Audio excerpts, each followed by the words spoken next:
All right, let's jump right in. We all think about legacy, what we're going to leave behind. But what about a whole civilization? How does an entire culture try to become immortal?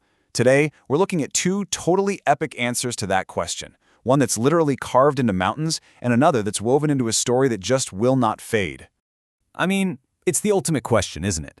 Is it about building the biggest empire, having the most gold? Or is it something way deeper, something that can't just crumble into dust? This is the exact question that has driven pretty much every great empire, artist, and storyteller in history. And that's exactly what we're going to dig into. We're going to look at two completely different paths to leaving a permanent mark on the world. The first is through these massive, incredible buildings that basically bake ideas right into the landscape. And the other? Well, that's through powerful stories that shape a culture for thousands of years, long after any stone has turned to sand. So first up, let's head to ancient Greece. This was a place where philosophy, myth, and architecture weren't just separate things, no way. They were all in conversation with each other, a conversation that we can still hear today. This was a civilization that decided to build its biggest, most important ideas directly into its cities and its temples. And it all really starts with a city like Athens. Think about it. It was named for Athena, the goddess of wisdom. The city itself became a symbol. It wasn't just a place people lived, it was the physical embodiment of huge ideas like democracy, philosophy, even the idea of what a city is. It's like they were asking, what happens when geography and pure imagination collide? And then, rising high above Athens, you've got the Acropolis, which literally means the high city. And this wasn't just for defense, not at all. Its height was symbolic. This was the peak, the summit of everything the classical Greeks had achieved. It was a sacred space, a monument to their highest ideals. And the genius of a building like the Parthenon, it's just mind-blowing. When you look at it, it seems perfectly straight, perfectly symmetrical. But here's the crazy part. It's not. The Greeks knew that perfectly straight lines actually look like they're curving or sagging from a distance.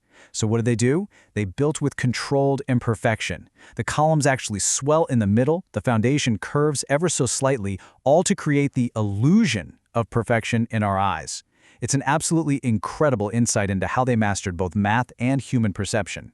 And this idea wasn't just for cities. Take a look at Meteora, a name that means suspended in air. I mean, wow. Here, the architecture is designed for a landscape that looks almost impossible. By building monasteries on top of these gigantic stone pillars, they literally turned rock into a ladder, a real physical connection between the earth below and the heavens above. What a breathtaking statement about transcendence. So these incredible buildings, they were built for a reason, and they were built for someone. To really get it, we need to understand the cosmic software they were running on. We need to get to know the gods they were built to honor. Let's start at the absolute beginning. Before the gods you and I usually think of, there were the primordials. And these weren't really characters, they were more like raw forces of existence. You had chaos, just this great empty void. Then Gaia, the earth itself, and her husband Uranus, the sky. These are the fundamental building blocks of the entire Greek universe. Now from those raw elements, the second generation emerged, the Titans. This was the old guard. You've got Cronus, who overthrew his own father, Uranus, to grab power. And then, famously, he started swallowing his own children so they couldn't do the same thing to him. It was a reign built on fear and conflict, and it was just setting the stage for the next big power shift. And that brings us to the famous Olympians, led by Zeus, who was saved by his mom Rhea from being his father's lunch. This third generation waged a huge war against the Titans, and they won.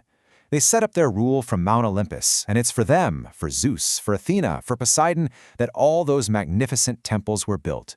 They represent a new, more, refined cosmic order. So you see this clear succession of power, right? It's crucial. First, you have the raw forces of existence, the primordials. They get pushed aside by the ruling old guard, the Titans. And finally, the new rulers, the Olympians, come in and establish this sophisticated pantheon. This whole layered universe is the story behind the stone. Okay, so while the Greeks were etching their values into mountainsides, another ancient culture was perfecting a totally different path to immortality. We're shifting gears now from a legacy built over centuries to one that was forged in words, captured in one unforgettable story from the Indian epic, the Mahabharata. This is about a legacy built not on a mountain, but in a single moment. This timeline right here sets up one of the most dramatic events in all of literature. So, on the 13th day of a massive war, the hero Arjuna's young son, Abhimanyu, is tragically killed. And a key player in his death is this guy, Jayadratha. This kicks off a father's desperate, time-bound vow. The entire next day becomes a frantic race against the sun itself.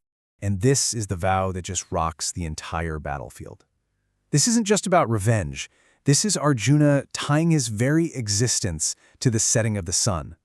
All that grief gets transformed into this one, single, unwavering purpose. The stakes, well, they couldn't possibly be any higher. So for the entire next day, the enemy army has just one job: protect Jayadratha at all costs. And as the sky starts to get dark, they just erupt in celebration. They think they've done it. Time has beaten Arjuna. And in that moment, Jayadratha steps out from behind all his protection, triumphant and totally exposed. And this is the turning point. Lord Krishna, who is Arjuna's guide and charioteer, reveals his divine strategy. The sunset, it was an illusion he created. In that one, absolutely breathtaking moment, the real sun reappears, Arjuna fires his arrow, and his vow is fulfilled. So the real point of this story isn't just about a clever trick. No, it's a much deeper lesson. It's about how a righteous purpose, a will so focused by love and guided by wisdom, can become a force so powerful, it feels like it can actually bend the rules of nature, and even time itself. All right, let's bring these two incredible worlds together. We've seen a legacy built in stone to last for ages, and another one captured in a single, unforgettable day of story. So what do they both teach us about how to build something that truly lasts? Well, from Arjuna's story, we get these powerful universal lessons that anyone can understand. We see that grief, when it's channeled, can be transformed into incredible purpose. We learn that true strength isn't enough on its own. It absolutely needs wisdom and strategy to win.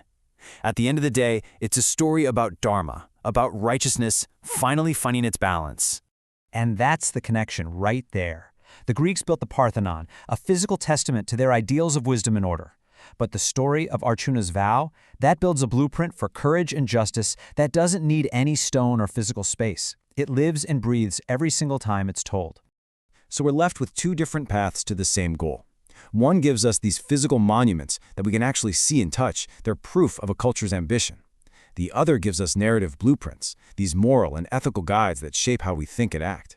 And both are incredibly powerful ways to fight against being forgotten by time. And that, of course, brings it all back to us. Well, most of us aren't going to be building a Parthenon anytime soon. We are all living and creating stories every single day. Stories of courage, of purpose, of justice. So the final question really isn't just about what we build, but what stories we choose to tell, and more importantly, what stories we choose to live by.